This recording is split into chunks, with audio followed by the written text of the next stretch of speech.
JD Tools here. Today we are going to be going over the gasless titanium Harbor Freight flux core 125 welder. And I have used this welder for quite some time, done a lot of different welds on it. And overall, I'm going to tell you my honest review after using the item for quite some time. It is 120. It goes into your regular 120 outlet. It is DC voltage, direct current. It does weigh 15 pounds. It does have some safety features as well. It takes your standard 4-inch spool. It has an overload protection. It has continuous control. It has an inverter technology, lighter weight and more efficient. It's over 50% lighter and weighs only 15 pounds. Overall, I would say that this welder is an excellent welder for a gasless welder.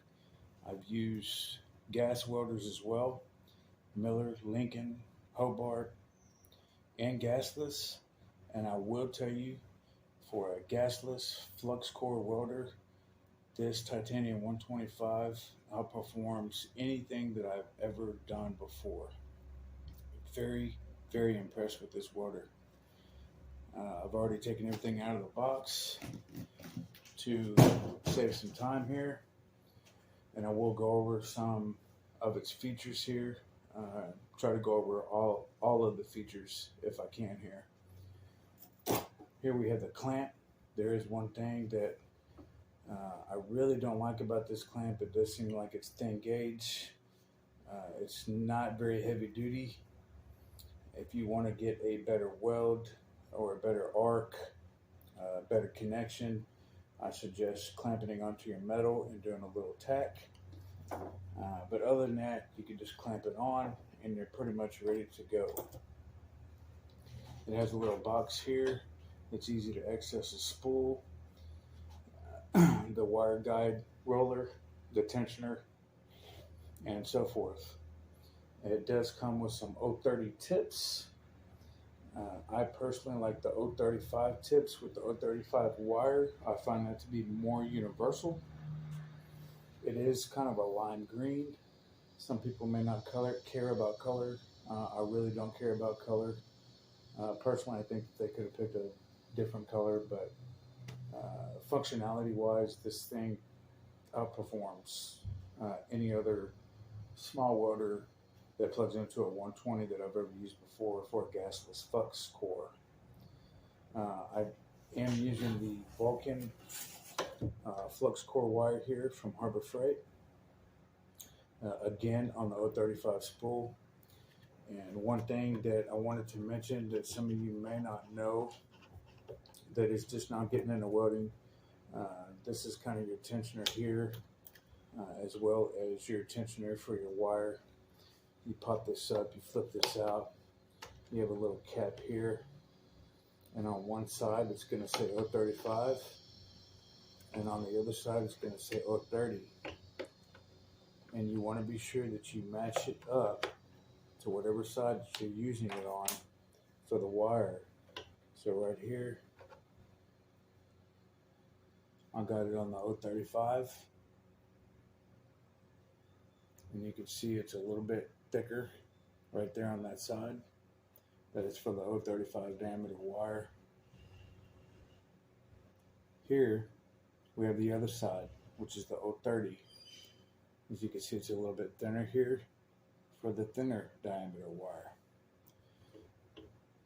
I'm using the 035 wire, so I'm going to stick the 035 up top right here.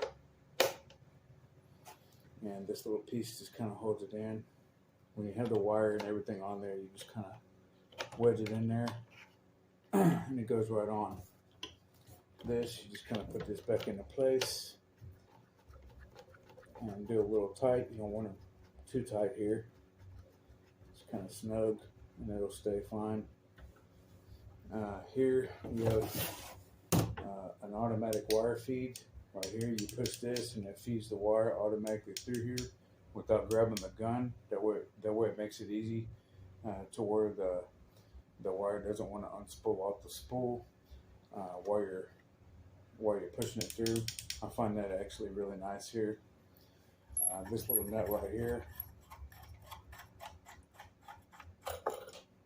you just pop it off and it pops the spool off to change your wire. I find everything on this machine very user friendly, very nice, and overall I'm pretty impressed, very impressed with this machine. You don't want to tighten this too tight either.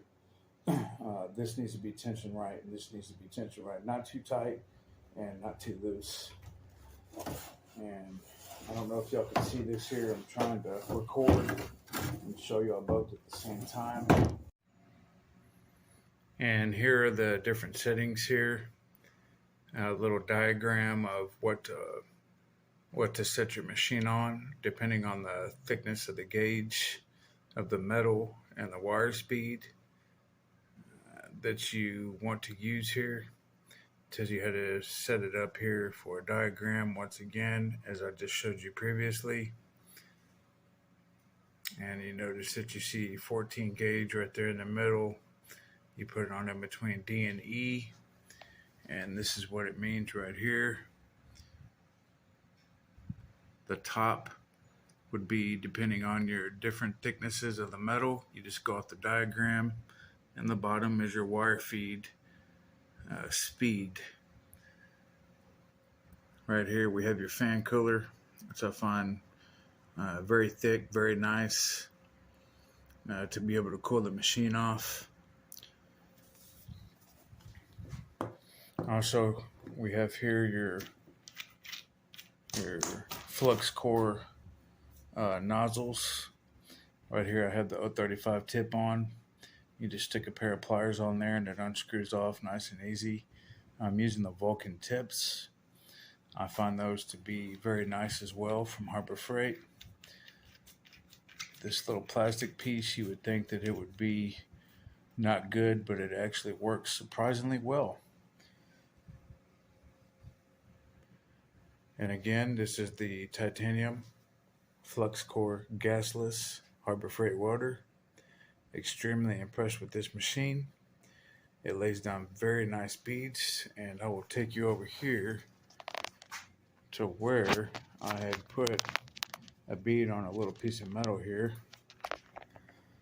I didn't really try to make it too perfect, but I just kind of laid something down there so you can kind of see.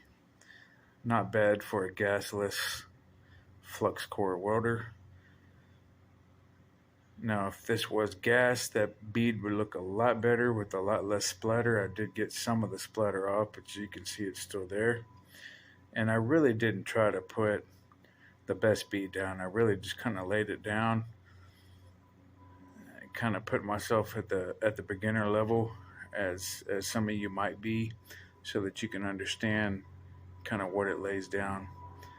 I don't know how this machine does it as far as lays down the nice beads for a gasless welder, which is one of the main complaints.